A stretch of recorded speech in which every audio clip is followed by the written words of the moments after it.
Peace and Black Power family. It's your Harlem educator, author, and activist, the Black Liberation Coach.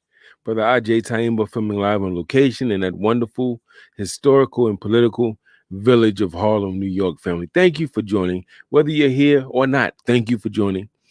For those who will come later on and see the recorded version, thank you in advance for joining. We have a very important broadcast today. I don't like to say show because that kind of makes it seem like it's one of these commercial entertainment sort of pieces. I try to focus more on edutainment, if anything. Family, very quickly, we want to do a quick promo for what is happening tomorrow. In fact, we have Harlem Liberation School's annual Black Power Poetry open mic, April 17th, 2021. That's tomorrow, family. 3 p.m. to 5 p.m. Give people time to do their chores, do their laundry, mop their floors, you feel me? And buy their food and come back and spit. Family, this is a Black Power Poetry open mic. What this means is you don't have to be some world famous poet. You don't have to be a published poet. You just have to be a poet that's going to come on and talk about things such as the goddamn white man and how he oppresses us, white supremacy, Black liberation, Black power and how we amass it, oppression, suffering, and how we overcome it. Things of that, and how beautiful Black women are, how beautiful our Black men are, how strong we are and resourceful we are. That type of poetry. Tomorrow, if you go to the Facebook page of Harlem Liberation School, the event page, there's a special link in the description for those who want to come into the actual broadcast itself and perform live and spit your poetry live. I know I'm gonna do a little something. I hope you will join me tomorrow, 3 p.m. to 5 p.m. Eastern time, and we certainly welcome you all to come on. I can host 10 people, 9 people at a time, and then once you finish your 2-poem maximum, you'll exit the studio and we'll have more people that can come on. Family, we really hope to see you tomorrow. Now, we want to talk today about a very important topic. I am a Black liberation coach, family, so I'm always coming from a perspective of how to teach us the playbook, the game, help us execute the plays properly, correct us when we run in the wrong way, correct us when we drop the ball. You feel me? Teach us how to hit and hit hard. Yes, that's what I'm here to do. Today, we're going through a kind of a mini course on the importance of establishing protocol. Protocol, family. I'm going to say up front, if you don't have protocol, then it's questionable if you have leadership. You might have something that resembles leadership, but it won't be effective without protocol. And it's not me talking. This is the study of all the government agencies of this country and various nations. This is the study of university systems. This is the study of successful family units and relationships in every level. The people, the systems, the organizations you see making it happen have some sense of protocol that people buy into. And if they don't buy into it, there's repercussions. You feel me? We're going to get into it quickly, family. Bear with me. All right? All right. Make sure everybody can see as we go through it the importance of establishing protocol. Okay, what is protocol? First of all, technically speaking, it's unwritten rules. I am going to change that because I think that they can be written or unwritten. The best are written because when they're unwritten, we can have confusion over what the rule is, right? 18 different people got 20 different renditions of the same thing. I say we write it out so that we can be held accountable, so we have a record we can go to, so there's no confusion, so people can't make up stuff, right? But it's rules or guidelines that are unique to various cultures. By cultures, we don't mean ethnic groups. We mean the culture of a church, the culture of a business, the culture of your home, right? They're unique to different organizations, businesses, couples, homes, so to speak. They're supposed to be observed by all parties in that group as it relates to things such as business, entertainment, negotiation, politics, etc. Okay, that's the first thing to give it a general classification. Now, the benefits of having protocol, because some people may say, what's the big deal? And what I want you to do is invert this. I'm talking about the benefits, but if you simply invert it, you'll discover The detriments, if you don't have protocol, it's the exact opposite of each thing I'm going to say. I'm talking about the benefits. Number one is consistency, that big C word. Consistency separates the champs from the chumps, the men from the boys, and the men from the boys, and the women from the girls. Anybody could do something really great twice a year, maybe 5 or 10 or 20 times a year. It's exceptional we can do it 350 times a year, and it's almost unheard of to do it 365 days a year. That's what separates consistency.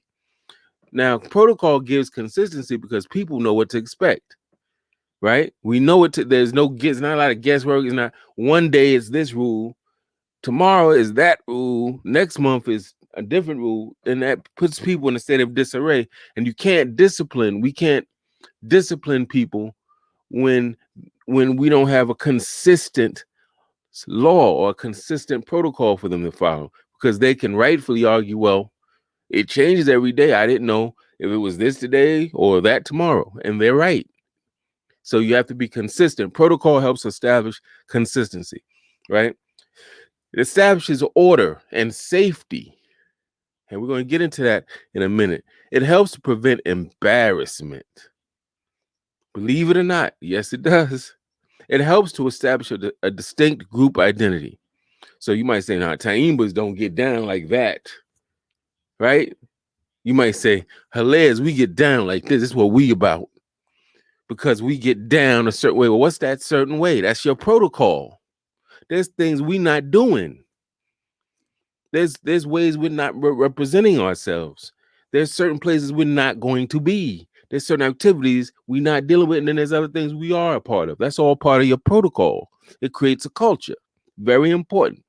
And you will find that the people that's movers and shakers, and that's whether they're doing it illegally, legally, ethically, or unethically, have protocol. Gangbangers, family, have protocol, and I'm sad to say, most of them have more protocol than we do. Most of them have a system. Oh no, this is what we do.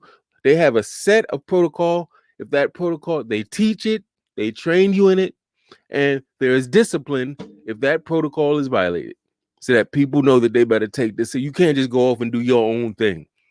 You feel me? All right. Also, protocol, having it helps to prevent confusion, incompetence, and failure. It prevents us from dropping the ball, as a football coach would say. And we're going to get into why. Everybody has roles, responsibilities. It's clearly understood. You're trained to do these things. There's no confusion over who does what and when they do it. It's clear. So when everyone's clear and everyone is trained to do what they're supposed to do and knows what their responsibilities are, guess what happens? It's less likely for things that are supposed to get done not to get done. It's less likely for, in an organization, one person doing everything in the organization, because there's other people who have assigned responsibilities, right? Okay. This establishes clear expectations and responsibilities, and it prevents the hoarding of power. Very important. What do we mean? It means what I kind of spoke to. When you have a system where one person does everything of importance, that is a dysfunctional system. It's a system that is prone to break down. It is set up for failure. Why? Because you're overburdening one person and you're not giving any responsibility to other people. So it's wrong on two counts. The person is doing everything, it's overburdening them. Right? And then there's other people there, and they're doing almost nothing. So what protocol does say, no, there's something for everyone. There's responsibilities and roles. And for the people who are controlling and want to do everything, it also guards against that, because that is a no-no in a well-functioning organization. There is no, you do what I say, and no. There's different things, and everybody's held accountable. Everybody, right? But if you don't have protocol, people like that, because they're stronger, they're more assertive, they're loud, may have a bully spirit, people are scared of them, they can get away and do whatever they want. As I'm saying this, I'm thinking of a particular organization right now. has no protocol, and so certain people are running amok. People are grumbling behind the scenes, but it's running amok because there's no protocol. All right. I'm going to give you a few quick examples of protocol in our day-to-day lives, in a household. Household, does it have protocol? Yeah. You thought just governments had it? No, everybody has it.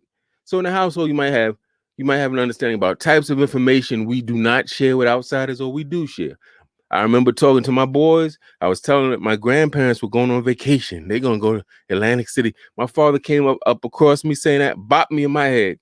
Said, man, let me speak to you. And I said, what's the big deal? You know, I didn't understand. I said, what's the big deal, Dad? Why you bopping me on my head in front of my boys? Who laughing at me? He said, man, don't ever let me hear you telling these, I won't tell you the word he used, what my parents are doing and where they're going, that they won't be home. Don't ever let me hear you do. And I, being naive and young and unexperienced and not understanding protocol, didn't understand. I thought what's the big deal? And you're going to find you got to be patient. People who have no protocol don't understand the importance of it are going to think you're crazy when you're saying, no, you should. That's part of it. That's part of it. It's okay. Be patient, explain. He told me, them being gone and the whole neighborhood knowing they're gone, people can rob their house, bro. Did you ever think of that? I was like, nah, I didn't. He said, so why do they need to know that? So my father said, information on a need to know basis. How many of us violate that? We out in the street running our mouth, telling all our business to relative strangers who really don't need to know that. And another thing my father said, people can do much damage to you when they have information they have no business having. That's all what? Protocol. Protocol. And protocol creates a what? Culture. A way of getting down, a way of understanding the world, a way of interacting in the world. And when it's done right, it helps your culture to operate smoothly, to be safe, to be relatively protected from calamity, or to know how to deal with calamity. Because what? You got a protocol for emergency management, for how we respond when there's a problem. You got a protocol for who does the speaking in your family. Who's going to talk to the press? Who's going to talk to this? Who's going to talk to the management in the building? Protocol. Okay, family, let's get back, shall we? You might have household routines. There's a protocol. There's bed. If you got children, you like, yo, there's bedtime. At this time, all that stuff is shut down. This time we simmering down. The party's over. The office is closed. No calling, no this and that. Shutting it down. You might have a routine for all we eat as a family at a certain time. You might have family time. You might have a routine for how you deal with emergency. All those routines is part of what we call protocol. If you have children, you might have a protocol for discipline. They know the protocol, you know it, it's all clear, and there's a built-in issue or shall we say something happens when it is not followed. That's protocol, right? Okay, let's move on. In a school, let's say a public school, private school, they have protocol. They have fire drills for emergencies. They don't just wait for the emergency and figure out, oh, the building's on fire. What do we do? Right? They've been through that. They've seen what happens when you're unprepared for emergencies. So they have routinely done fire drills. There's a certain amount you got to do a year by law. It's a law, family. That's how serious the white man takes his institutions. And I remember being a teacher and we had to take them kids out, depending on where you were in the building. You took them at a specific exit, not any exit you wanted, a specific exit. And you took them across the street, up the corner, up and around the corner or whatever. Why? Because they saw studies of what happens with these fires. Kids dying, why they died. People getting stampeded, running, everybody going down the same staircase. So they learned. You have a protocol for bathroom passes. When I taught, I didn't like my lesson being interrupted. So if a kid had to go to the bathroom, they put up a peace sign like this. It went just like this. I knew they had to go to the bathroom. I would just go. All I had to do is go like that and keep teaching. I didn't have to stop and right out. I told them where the bathroom passes, where they got the pass. They went right out. That's a protocol, right? Discipline code. These are the things that will send you to detention. These are the things for which we'll call your parent. These are the things for which you get suspended. These are the things for which you get expelled. And this is how long it'll be. Protocol. People don't just wait for stuff to happen to them. They have stuff established if they want to be successful and empowered. Parental consent slips. I showed Roots to all my classes. Roots had scenes where the women were topless. And they had certain things that some parents would be like, whoa. So what did I do? A parental consent slip. We're showing this movie Roots for this reason, for historical purposes. There's some scenes that feature boom, boom, boom, boom. By signing this slip, you're saying that it's okay for your child to see it. So this way, I'm protected, right? A parent comes, hey, man, Mr. T, you showed this. I said, whoa, whoa, remember this? Boom, pull out that permission slip. Remember? Same thing with going on field trips. You have permission slips that the parent gives consent for their child to go. So there's no confusion later. Also, when you have meetings with parents, there's a protocol for how you have meetings. You ain't cursing the parent out. You're not going to berate their kid. You're not putting your hands on their kid. You're not name calling their kid. There's a protocol for how you get down. And the teachers that don't follow the protocol, guess what happens to them? Bye-bye. Okay? There's consequences, right? Let's say you have an organization, community organization. Well, you might have an official spokesperson for the group. When you see these white folk and they go no comment, or they talk about why they doing what they do, they don't just let anybody in the organization speak to the media, because they know some people gonna get up there and say something crazy. Some people gonna get up there and say something that puts their organization, makes their organization liable. That slanders another person. So they say no, one person or two speaks. These people are trained to speak to the media, trained to speak in groups. They're highly informed and they know how to protect our organization with what they're saying, right? You might have a list of officers or responsibilities, what they may call an organizational chart. They have a clear understanding of public information versus private, what we can say to the public about our organization and what we shut our mouths up about, and only stays within our organization. They have a way they elect officers. All of this is protocol. Let's look at your government or any government. And you're going to find some of this is similar to households and everything else. They have evacuation procedures. So say there's a Hurricane Katrina.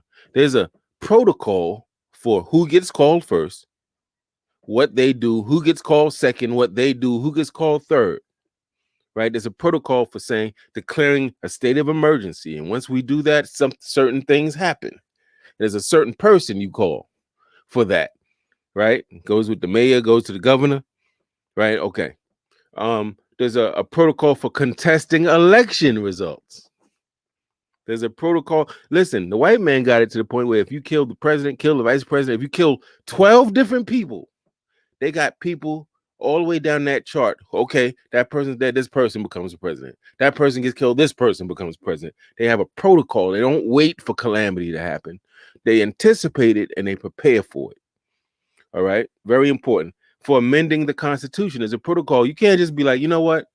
We should get rid of this particular amendment that women have the right to vote, and they just go take an erase and erase the amendment that has to be agreed upon by the House of Representatives. It has to get to the House of Representatives. They got to vote. If it passes, it has to get to the Senate, and they have to vote by a majority. So there's a protocol for these things, right? Spending money, security measures for the president. All of these things are elements of protocol.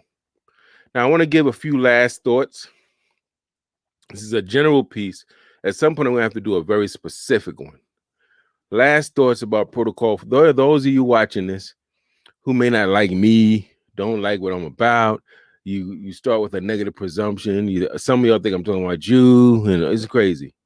Well, let me be very clear. No matter what you think of me, family, let's be very clear. Study all of the governmental agencies, the supermarkets, the businesses. Look at all of them. Look how they operate. Look how they get down, and see if I'm lying on this. I'm going to go out there on the limb and say there is no effective leadership without protocol. You simply don't really, what you have is people in place on paper. but they're not leaders if they don't have a protocol established. What happens when this happens? Now, I'm not talking about a dinosaur comes in, but you know what? That's covered in the protocol. If there's a calamity, as a speaker, I sign a contract, I go to a college, we sign a contract. I'm coming a certain date, time, I'm speaking for this amount of time, about 60 to 90 minutes. I'm charging this much of an honorarium. Guess what? They got a clause in that contract that covers anything crazy. They call it the act of God clause, which means I have a right to breach that contract. So that covers Godzilla and King Kong get in a fight and destroy the university where I was going to speak. That's covered under the Act of God clause. I'm not held liable to give that speech. At the same time, I can't demand that black student union pay me money because there's no university. Act of God clause. These people are trying to think of any possible thing that could go wrong and prepare for it within reason. So I want you to really understand me, family. This ain't personal. This is all business. If you have an organization, a household, a relationship, a community, anything, we need protocol. It needs to be protocol. People come in our business, come in our neighborhoods, establish all types of businesses. They making paper. They doing it. They walking through our communities real comfortable. They talking all types of smack. They coming up to people that lived here for 30, 40 years talking about, can I help you? Are you looking for somebody? We don't have protocol. See, if we had protocol, that wouldn't be happening. That would not be happening. If we had protocol, sisters wouldn't be getting snatched off the street. Grandmothers wouldn't be getting robbed and raped. Elders wouldn't be getting beat up and accosted. This is facts. White teachers and non-African teachers wouldn't be flipping with their mouth and talking to our kids like they animals. That's just a fact. But there's no protocol in place. So people can do stuff. We get mad, but there's no protocol. Even for police brutality, after all these decades, we still get. Did you see what happened? Oh my God, you getting surprised. They've been doing this for 500 years, family. And worse than this, had your whole people in slavery. How about that? What's worse than that? And killing them and raping them, all that stuff they're doing today, all in one institution called enslavement. This ain't new. Where's the protocol? Biggie Smalls had a protocol. He said there's going to be a lot of slow singing and flower bringing if my burglar alarm starts ringing. Period. You see what I'm saying? There's no leadership without protocol. It's a farce. And so that's not a bad thing. Don't take that defensively. All it means is if you're in leadership and you're like, damn, he's kind of right. We don't have things in place for this. We haven't even had discussions about what happens if we do this. It just means get on it. That's all. It's never too late. Get on it. Because guess what? The old folks used to say your slip is showing. And you know what? We all got slips showing. Ain't nobody got it perfect, but we should be trying to be excellent. If no protocol exists in your home, place of business, or community organization, I'm even going to say your larger community, you should begin establishing it yesterday, immediately. You ever hear stories of a 4-year-old, their father or mother was having seizures, they started bugging out, and this little 3 or 4-year-old called 911 and was able to tell them the address of their home, the name of their parent, and describe accurately what was going on with their parent. The EMS workers were able to come quickly, assist the parent quickly, and this little kid who can't vote, can't get no working papers, you know what I'm saying, barely in school, saved their parents' life. Why did they save their parents' life? Because their household has something called protocol. What we do when there's an emergency and how we do it. So this is very important. If you don't have it, it's okay. Get on it. Get on it, family, because time is not guaranteed to anybody. And these things we're talking about can actually save your or someone you care about, save their life. For real, for real. Protocol about, do we speak to police? Do we give information to law enforcement? All of these things are covered under protocol. Okay.